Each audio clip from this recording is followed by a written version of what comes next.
guys, welcome back to my channel. I am Rajgupta and this video is about the strategy for physics. Now, let us get to the video. So for physics strategy, the students will be divided into two categories. First is the students who have built some concepts and then there are some students जिन्होंने कुछ भी नहीं पढ़ा है. तो पहले बात करते हैं जिनके पास कुछ concepts है, कुछ थोड़ा बहुत पढ़ा है. तो उनके लिए the first step is कि जो सारे chapters हैं उनका एक one shot lecture video देख ले by any teacher which you like. So there are a lot of teachers on the internet and specifically you can go for any teacher which you like, which you don't get bored of. तो वो teacher से पहले ही concept समझ लो. तो पहला काम है तुम्हें first hand concept समझना है किसी भी teacher से, ठीक है. तो that you will do from video lectures, one shot lectures. फिर दूसरा काम है तुम्हें टू सॉल्व क्वेश्चंस. तो क्वेश्चंस तुम कौन से सॉल्व करोगे? जो टीचर्स जिस टीचर को तुम फॉलो कर रहे हैं उनके लेक्चर में जो सिखा रहे हैं उसके साथ साथ जो क्वेश्चन करा रहे हैं that question you will do. And secondly तुम कोई मॉड्यूल रेफर कर रहे होगे, कोचिंग मॉड्यूल, एनीथिंग, कुछ भी लोकल कोचिंग और एनी स्टैंडर्ड कोचिंग की मॉड्यूल जो वो लगभग सेम होती है तो उनको रेफर करो एंड उसमें 40 to 50 क्वेश्चन सॉल्व करने की कोशिश करो इन 1 hour. टाइमर लगाओ और बैठो एंड 1 hour जब तक खत्म नहीं हो जाता तब तक उठो ही मत. So this is the strategy which I used to use because जब questions नहीं बनते हैं तब हम उठ जाते हैं क्योंकि questions नहीं बन रहे and we tend to give up on the habit of solving questions. तो उसके लिए क्या करना है, तुम्हें time bound गोल रखना है कि इतने टाइम तुम फिजिक्स लेके बैठोगे. फिजिक्स तुम्हारी क्यों अच्छी नहीं है? क्योंकि तुमने उसमें टाइम ही नहीं दिया है. अगर टाइम इन्वेस्ट करोगे तो फिर उसमें कुछ आएगा ना, स्ट्रेंथ आएगा. So that's why. तो पहला काम तुमने लेक्चर देख लिया. सेकेंड तुमने बुक सॉल्व कर ली. नेक्स्ट अगर तुम्हें कुछ एक्स्ट्रा सॉल्व करना है एंड नीट ओरिएंटेड सॉल्व करना है तो chapter wise previous year questions की बुक आती है लाइक ओसवाल और एनी अदर पब्लिकेशन.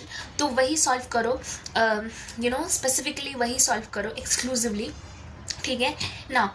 लेक्चर देख लिए, क्वेश्चन सॉल्व कर लिए एंड तुम क्वेश्चन इसी स्ट्रैटेजी से सॉल्व करने वाले हो. एंड थर्ड, जो क्वेश्चंस नहीं बन रहे हैं तो जब क्वेश्चन सॉल्व करोगे 1 घंटे में 40 to 50 क्वेश्चंस, पहले वो क्वेश्चंस करो जो तुम्हें आते हैं और फिर लास्ट में जो नहीं आता है उसको टाइम दो और सॉल्व करो. और फिर थर्ड इज़ दी बुक. एक नोटबुक बनाओ जिसमें कि तुम लिखोगे चैप्टर वाइज जो क्वेश्चंस तुम्हें नहीं आ रहे हैं, डिफ़िकल्ट हो रहे हैं, उसके साथ साथ उसका सोल्यूशन स्टेप वाइज लिखोगे, ठीक है.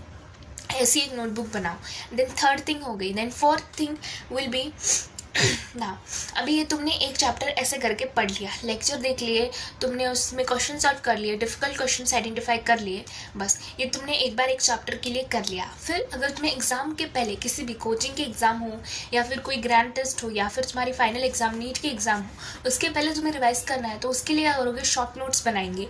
तो शॉर्ट नोट्स तुम I will give you a link जहाँ से तुम बेस्ट शॉर्ट नोट्स डाउनलोड कर सकते हो और you can make your own short notes which consist of formulas और जो बेसिक थ्योरी आती है हर एक चैप्टर में फिजिक्स में वो that should be included in the short notes. और शॉर्ट नोट के साथ साथ जो तुम्हारे क्वेश्चंस डिफिकल्ट है वो भी ऐड होंगे उसमें.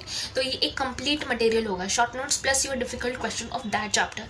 ये पूरा एक कंप्लीट मटेरियल होगा which you will be using for preparing just before the exam. क्योंकि जस्ट बिफोर द एग्जाम ये तीनों चीज़ लाइक लेक्चर देखना, सारे क्वेश्चन सॉल्व करना, इतना सब तुम नहीं कर पाओगे. तो just before exam you will do short notes and then the difficult questions. These are the only 2 things which are you are going to do, ठीक है. Then now क्वेश्चंस कैसे सॉल्व करते हैं, तो कंसेप्ट बिल्ड कैसे होता है physics में. तो वैसे जैसे मैंने सीखा है, तो अगर मैंने कुछ पढ़ा है एक चैप्टर तो उसमें कुछ फार्मूलाज होंगे, फिजिक्स में कुछ फार्मूलाज होंगे, कुछ डेरिवेशंस होंगे. नाउ जब मेरे सामने एक क्वेश्चन आता है फिजिक्स का, कोई रोटेशनल मोशन का आता है, तो उसमें अगर कोई फार्मूला अप्लाई होगा तो पहले मेरे को देखना है कि ये फार्मूला यहाँ पे क्यों लग रहा है. I need to explain why this formula is being applied in this question. और फिर दूसरा कि अगर जो क्वेश्चन में वैल्यूज़ दी गई है अगर वो बढ़ जाती है, इंक्रीज हो जाती है, तो उसमें आंसर में क्या इफेक्ट पड़ता है. This is concept building. You should know the why for using that particular formula while solving the question. And second is the derivation कि ये ऐसे डिराइव क्यों हुआ है. So the cue is the concept. तो that's. फिर दूसरे category के बच्चे आते हैं जिन्होंने अब तक कुछ भी नहीं पढ़ा है. तो अगर तुम उस कैटेगरी में हो तो फिर सबसे पहले तो देख लो कि पहले तुम्हारा बायो एंड केमिस्ट्री अच्छे से परफेक्ट कर लो. फिजिक्स तुम्हारी पूरी नहीं होने वाली है. तो फिजिक्स में जो मेन चैप्टर्स है, देयर आर लाइक 10 चैप्टर्स जिसकी मैं तुम्हें लिस्ट दूंगी, ठीक है. तो देयर आर लाइक 10 चैप्टर्स जिसकी लिस्ट डिस्प्ले होगी यहाँ पे, एंड वो जो 10 चैप्टर्स हैं वो ही तुम्हें करना है। उसका वन शॉट देख लो, वो किसी भी टीचर से देख लो। ये जो चैप्टर्स है they cover 60 to 75% of the questions in the physics का पेपर ऑफ द नीट। उसके बाद क्वेश्चंस लगा लो और शॉर्ट नोट्स और डिफ़िकल्ट क्वेश्चन, ठीक है। तो ये 10 चैप्टर के लिए ही तुम बाकी के जो स्टेप्स मैंने बताया वही फॉलो करोगे, लेकिन ये 10 चैप्टर करोगे, दैट्स इट।